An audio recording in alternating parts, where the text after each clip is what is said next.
People are more stressed than ever today, especially about money and the economy. If you're ready to conquer financial stress and find sanity, we've got 7 actions that are working for us. So keep listening to see what works for you. And if you could take some of the things that worked for us to help you, that's going to be awesome. Hey, I'm Brandon, and welcome to the Wealth Wisdom Financial Podcast, episode 106, turning financial stress into financial sanity. Hey, I'm Amanda. We chat with individuals and couples every day, and we're seeing more and more of them share that they are stressed about all kinds of things: inflation, war, supply chains, job stability, and a highly uncertain macroeconomic future. Those are some very big words there. Just the future of the money system is uncertain at this point. So we thought we would put together a podcast episode where we share what we've learned and implemented in our own financial journeys. And yes, in true wealth wisdom financial style, this is rooted in historic wisdom. Today's podcast is going to give you the juicy details of what we do practically in our own journey to implement this historic wisdom that's given us so much serenity despite so much change and uncertainty about the future. Are you sick and tired of hearing the same old conventional financial advice? We feel you. We are too.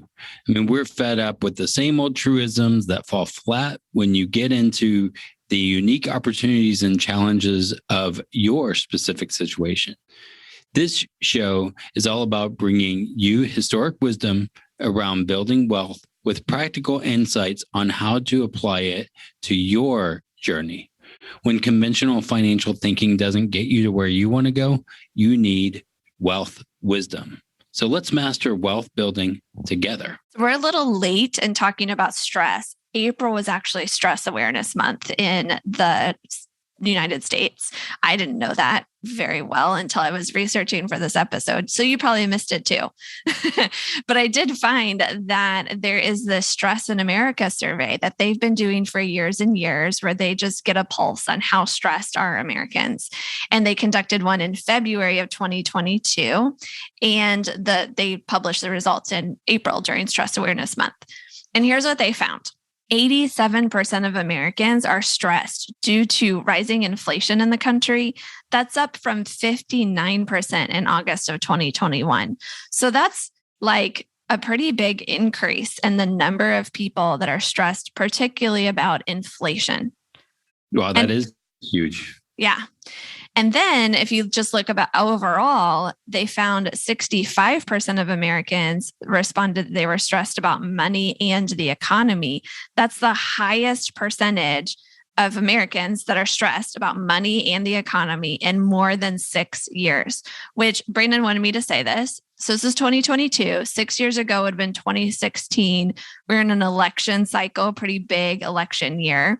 Makes sense. People might be stressed about the future of, the economy and money in general. This is not an election year. This is just 2022, right? Yeah, right. You would think we're, going to be not as stressed, but we're more stressed than we have been in the last 6 years since a pretty heated election year. That's serious. Yeah, I think that's interesting to think about, and knowing like with some of the politics, the way it goes, it's to increase stress sometimes. That's how votes happen. And like to know that we're not in that and our stress levels are higher than that is interesting. Yeah. And when I first saw those results and researching this episode, even just reading those things, and maybe you've experienced this as I was talking about it, it seemed to increase my stress level, just thinking about my fellow Americans and how much stress they are going through.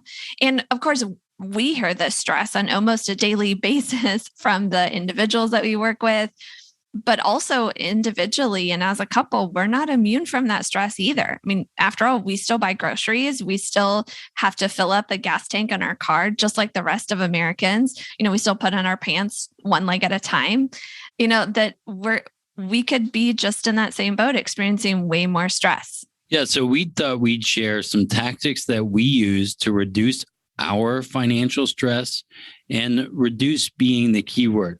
A little stress is good. All right. You don't go to the gym and not put weights on, right? That's part of what stress is. You kind of have a little stress to build. Again, a little stress is good. It keeps you sane and savvy, but extreme stress is not good. Right. And I like that gym analogy, Brandon, the idea that a little stress makes you stronger, more confident. We want you to have a little bit of stress, but not too much. So we're going to share some ways to lower your stress. These might not reduce it entirely, right, or get rid of it entirely, but hopefully you'll see that they could reduce your stress just like they have ours. Yeah. So one of them, and I'm going to start with what's worked for us, and I'm going to start with a curse word. So don't bleep ready, us. Yeah, be ready, editors, they might bleep us. You never know with this big curse word that I'm about to say. And it's actually the B word. And Amanda hates the B word sometimes, yeah, for the most part, This curse word, though, starts again with the B, and that curse word is budgeting. I said it, and it might have been bleeped out, so I better say it again. Budgeting. But the thing is that budgeting doesn't have to be a curse. It can be a blessing. And we found a software that practically has really helped us turn the budgeting into something that we actually enjoy and gives us life and totally reduces our stress. The software we've been using for like 8 years now, it's called You Need a Budget, or YNAB for short, You Need a Budget. We'll put a link in the show notes if you want to check it out. You can try it out for free. And then if you like it, the link gets you an extra free month. It also gives us a free month, but we're going to keep using it anyway. So we thought might as well give you a free month too. And again, that was just a joke. Amanda does like when I use this curse word usually. So, Well, and why, Brandon? Because you hate budgeting. We've done episodes in the past about how much you hate budgeting. Why are you along for the ride with YNAB? Well, I not like to think about it as knowing exactly what our money is doing and being able to tell it what we need it to do. Right. And there's like rules to YNAB that we like to follow. Yeah. Actually, rule number 1 is give every dollar a job. As a boss type person, Brandon loves giving the dollars jobs. Yeah, definitely. And also it helps us to cover the gap when there's like increased expenses. And it also creates some cushion when there is something that happens, something that is out of our control. Yeah, let me give you some practical examples here. So rule number 2 is embrace your true expenses. By following that rule, we already have money set aside for Christmas gifts for December, which we're not going to need right away, but it's smart to take the December budget that we're going to spend on the holidays and divide it up each month so that when we get to December, it's ready to go. Now, when we see something like, oh, we're going to have to spend more for filling up the gas tank, we're able to do rule number 3 with YNAB. That's called roll with the punches.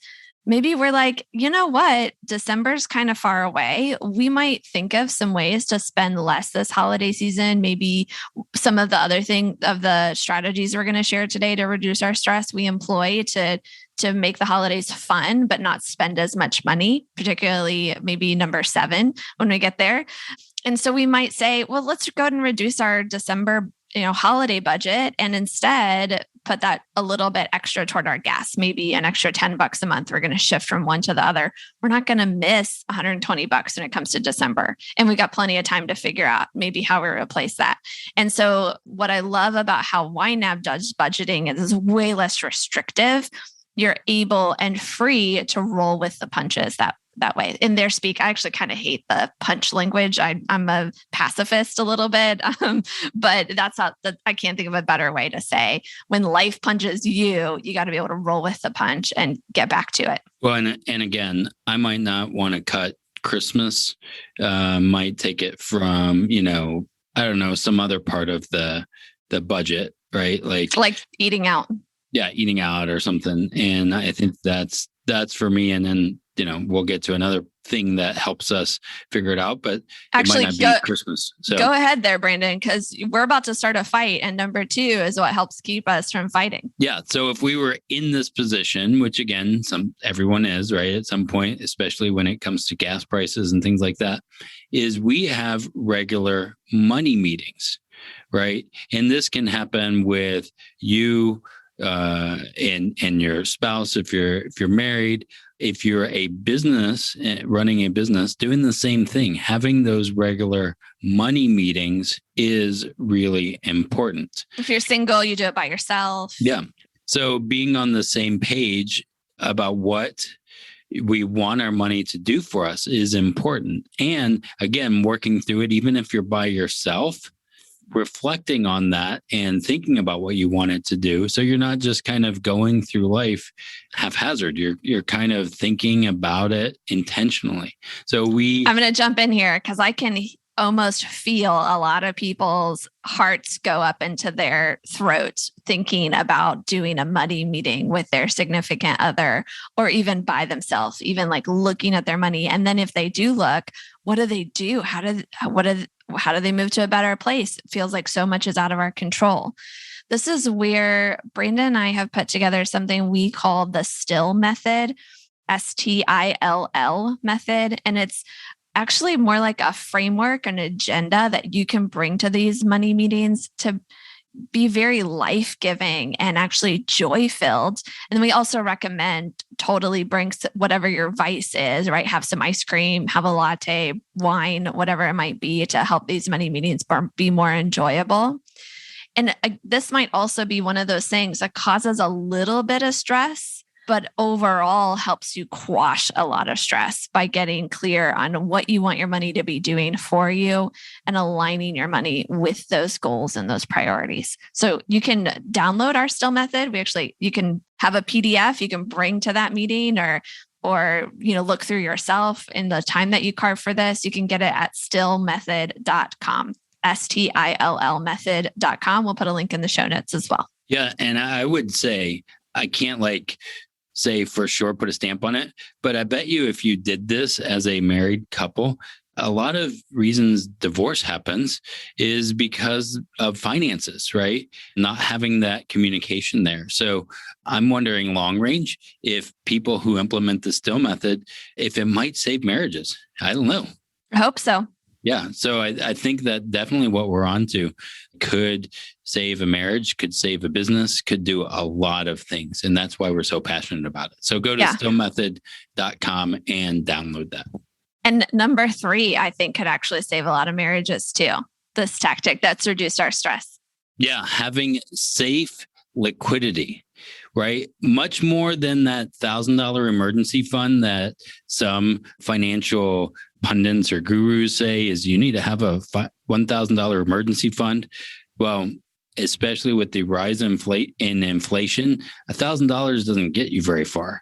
So having more than $1,000 emergency fund is important, and making sure it's not at risk, right? That having it liquid and not at risk, that something could happen in Russia, Wall Street, anywhere that would cause this money to go away, just evaporate. We want it to be safe and not at risk. And this is where just like we have YNAB for budgeting, we have the STILL method for our money meetings. We found a very powerful tool to help us have accessible cash that's safe, but is still growing and growing better than a savings account, or at least ours is currently, right? The savings accounts are not getting very much interest. And this tool is called Bank on Yourself. An amazing woman named Pamela Yellen coined that term. And we adopted this over 8 years ago in our financial lives. And what's been amazing about it is that we can even leverage that liquidity, that cash value that builds up within Bank on Yourself, where we don't lose the opportunity that those funds could grow into because we've leveraged them and spent them somewhere else. Well, it's not really our funds. There's a lot of details to it, but it means we're not like irresponsible. We're not going to buy a Lamborghini. We bought a Subaru, right? But it does reduce our stress and give us a sense of more freedom when we do spend the money, knowing that we're not giving up the growth potential of that money as well at the same time. If you want to learn more about Bank on Yourself, that's something we love to introduce folks to, see if it's a good fit for them. Just reach out to us. You can schedule a meeting at grandmaswealthwisdom.com/call, or just go to grandmaswealthwisdom.com and click request a meeting. That link is in every single show notes that we have. Yep. Yeah. Number 4. Number 4, which again leads to everything is leading, right? And this is smart debt. Using debt to keep our liquidity is important, right? So not just going all Dave Ramsey and getting rid of all debt because all debt is bad, but having some debt is good. So we can have sometimes good. So we can have more liquidity or more growth in other areas. Yeah. So I mentioned that Subaru that we got, not a Lamborghini, just a plain old Subaru. We bought it used. We bought it just before the prices started increasing on used cars because of whatever this chip shortage is or whatever lack of supply. Good timing. But we'll be 100% honest. We decided to go ahead and use a car financing company. We're paying a loan interest on that. We were smart about it. We negotiated. We put down a down payment till our interest rate, like all the things. But the awesome thing about it is that it gave us a lot more sanity because we're keeping our liquidity available, knowing that if there is a big change in the future, we want to have cash available because that's often when folks make a lot of money. Now, that's our personal choice. Everyone's got to make your own choice. Yep. But that kind of smart debt and keeping our liquidity available when we think there's going to be an opportunity to use it, that's what really helps us to conquer our stress and increases our sanity. Yeah. And again, smart debt is like not just having everything on a consumer credit card and paying, 20% interest or something. Right. Getting rid of some of that. So, and then next in this whole thing of reducing stress from a business perspective is this system called Profit First. So Profit First is amazing. If you have not, as a business owner, heard about Profit First, you should listen to the book, reach out to us again. There's so many powerful ways that Profit First has helped us. And it's really about running the business with sanity and not actually reinvesting everything. This also feeds into our liquidity. So many business owners just keep reinvesting and they don't put, again, profit first or paying themselves first as a priority. So we have a video about combining both Profit First and Banking Yourself together. If you go, it'll be in our show notes, but it's also on our YouTube channel and some videos about it or podcast episodes about it as well. But thinking about the Profit First system has really helped us to run a profitable business that not just that we're feeding the monster of the business, but it's kind of paying us back. It's paying us for our works. I got to jump in here. You're getting a little long-winded, Brandon. Yeah. Practically speaking, because we've been using Profit First for several years in concept, and then when we officially adopted the system a few years back, it really, really transformed things by going all in on Profit First, not just kind of half doing it, but going through the book, making sure we're doing all the things that Mike talks about in the Profit First book has really helped us fight less about what do we do with the money in our business? How do we manage our cash flow? How much should we pay ourselves?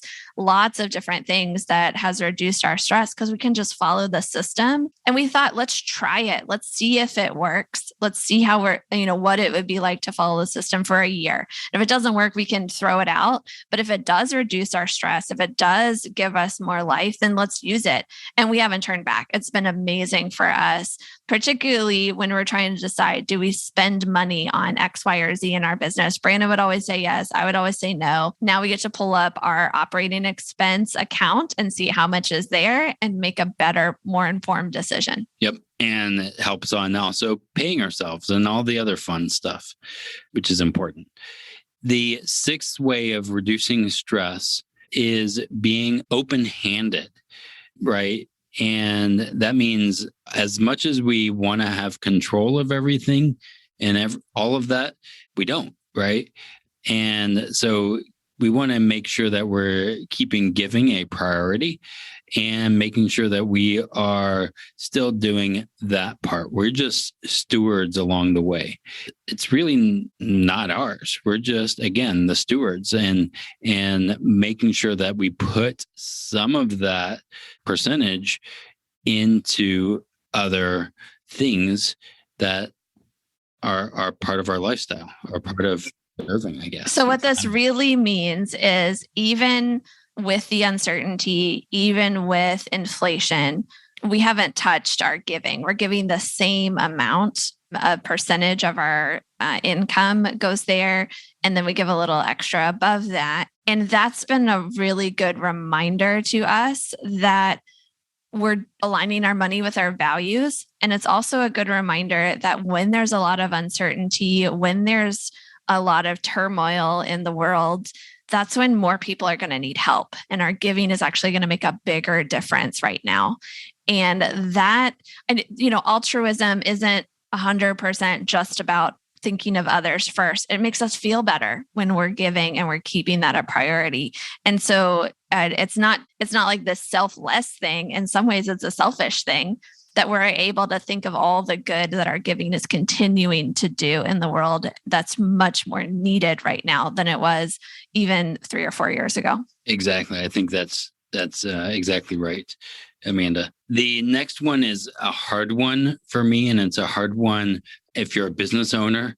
This is my favorite one, number 7. Yeah. And I think it's hard in our world right now because there's so much going after our time. We have social media, we have everything wanting our attention, and that's creating white space with our time.